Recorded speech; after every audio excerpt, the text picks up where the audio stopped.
Hey everyone, if you accidentally closed Excel without saving or lost your work because of a crash in 2026, you're in the right place.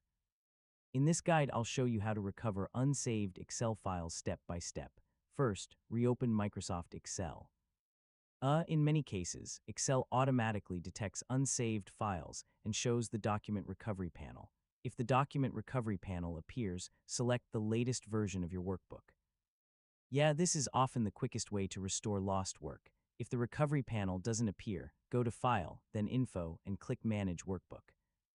Excel stores temporary versions automatically. Now click Recover Unsaved Workbooks. So Excel will open the folder where temporary files are stored.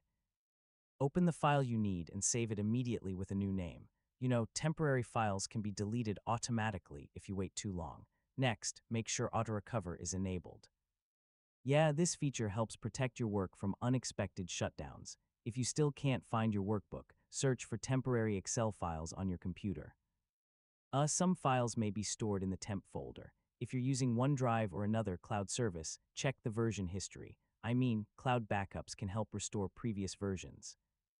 If the file still doesn't appear, restart Excel and your computer before trying again.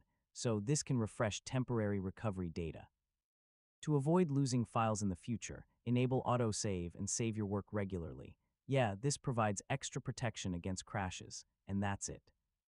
You've successfully learned how to recover unsaved Excel files in 2026. Thanks for watching, and I'll see you in the next tutorial.